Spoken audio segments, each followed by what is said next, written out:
What is the meaning of pain? The meaning of something has to do with what it most essentially is. To ask about the meaning of pain requires that we first of all ask a more fundamental question. What is pain? Is it something physical, such as a painful bodily sensation, or something psychical, such as a painful emotion? Does physical pain cause psychical and emotional pain, or vice versa?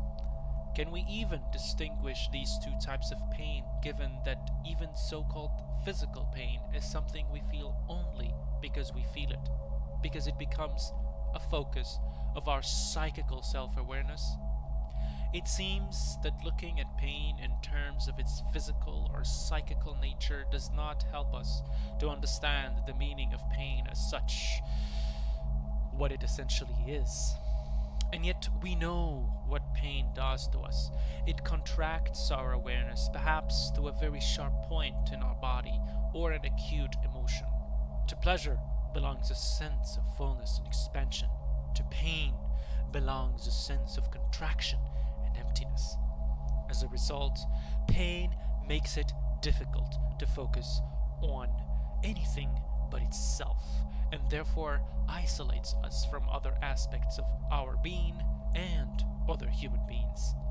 And is there any worse aspect of pain than precisely the sense of separation from others, even from those we love, care for, and respect that it brings with it? For even those we love cannot experience our pain. We think of pain as that which produces this imprisoning sense of isolation, separation, or apartness. The Gnostic understanding of pain is precisely that nothing psychical or somatic, but an acute sense of apartness from our own being and other beings. Its opposite is the essence of pleasure as a sense of belonging, not feeling apart from, but instead feeling a part of our own inner being, and a part, too, of all other beings. A sense of apartness leaves us with a sense of emptiness or absence. But by its very nature, emptiness or absence is not something we can feel in the same way as something present. In order to feel a void or absence as something present, it must present itself in a tangible way, transforming an otherwise diffuse and unlocalizable void into a localized sensation or intense emotion of such acuteness that it forces its presence on us, entirely absorbs our awareness, and in this way entirely fills the void of absence left in us. Not through a pleasurable expansion of our awareness into the vast expanse of that void, but through its own self-contraction into pain. If pain is essentially an apartness from our own being and other beings, then that is also a clue to its spiritual meaning. Gnosis is an inner knowing in the world, but not of the world. Not being of the world means also that in some way we stand apart from it. But if the essence of pain is apartness, is that not painful? Or is it precisely the ability of the Gnostic to bear this essential pain, rather than personalizing and privatizing it, psychologizing it, or somaticizing it, that sets them apart from others? But is that apartness too not something intrinsically painful? For others maybe, but not for the Gnostic.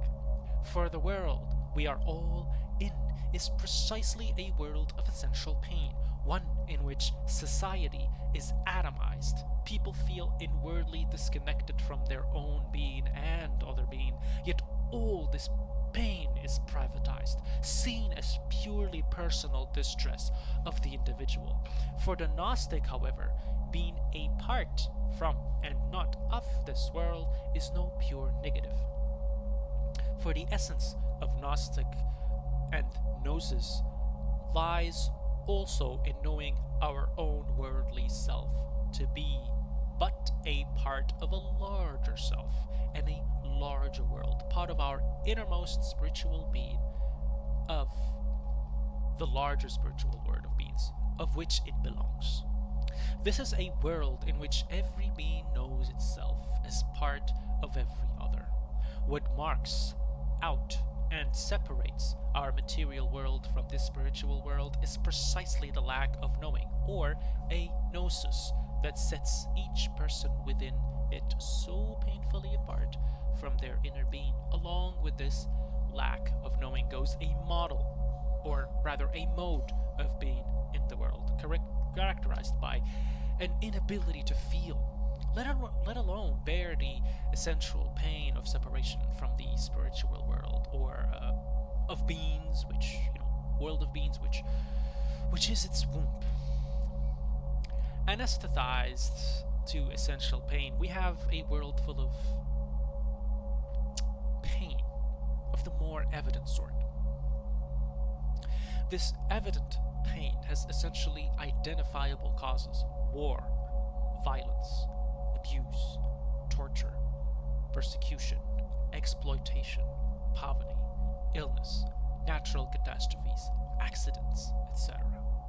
But simply addressing these causes and seeking cures for them misses the point, for the evident pain of this world is a result of the sheer violence of its suppression of the essential pain that characterizes it.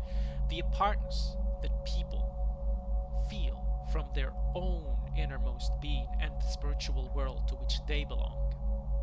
The suppression is itself essential to a world that has to constantly deny the reality of the spiritual world, or at least set itself clearly apart from it. Why? Because acknowledging that we are all of this spiritual world would expose the hollow materialistic science and hollow materialistic values on which the world we are in is based. This hollowness takes the illusory form of a vast wealth of commodities, offering unbounded pleasures that are supposedly available to all this materialistic fullness. Of course, we all know to be a sham, even in its own terms, for it is accumulated at the expense of vast, toiling masses, have no part of it, and are ever more ruthlessly set apart from the oligarchical elites who are the owners of capital and wealth. But the wealth is also sham in spiritual terms, for it is but a hollow material symbol of the fullness, or pleroma, that is God. The fullness, or pleroma, is the private wealth or property of none. No one can appropriate it for themselves, either as whole or in part, or set a part of it apart for themselves. For all that we feel as our self is but a part of it. Our inner being, or self, is not a part of our worldly self, let alone a possession of it, its private property. It is the other way around. Our worldly self is a part of it. In setting ourselves apart from it, we fall into the trap of an agnostic world that knows nothing of the inner human being. This apartness is essential pain and the essence of pain. Whether and in what manner we experience that essential pain ultimately depends on what we ourselves do with it. The Gnostic recognizes it as the hidden essence of this world. Others reduce it a private spiritual cross that each person must bear alone, or allow themselves to express and experience it only through those more evident forms of pain that the world is prepared to recognize. However, excruciating that might be. The crucifixion myth was an attempt to symbolize essential pain, not reduce it to a form of evident pain with evident causes and scapegoats. To reduce essential pain to evident pain is to deny the essential nature of this world we are in. That is a world of essential pain, a world that has constantly to disguise itself as a world of limitless opportunities for the purchase of private pleasure. Those who martyr themselves in the name of religious fundamentalism, whether Christian or Muslim, are seeking an escape from essential pain through evident pain and a suicidal return to the spiritual world. Peter and Judas knew better, recognizing that he who actually died on the cross was not Yeshua, but one of many diluted and self-proclaimed messiahs in search of martyrdom as a way out of this world. And like Yeshua himself, all the disciples knew themselves as fleshly personifications of a larger spiritual being, the Christ entity or Logos. This knowing set them apart from an agnostic world, but it also allowed them to remain in the world, whatever evident pains they might suffer. For the Gnostic, or the more specific, for the Gnosis of Yeshua, had taught them that they not of this world, but belong to a spiritual world or kingdom in which no one being ever ceases to dwell, whether dead or alive, and whether they know it or not.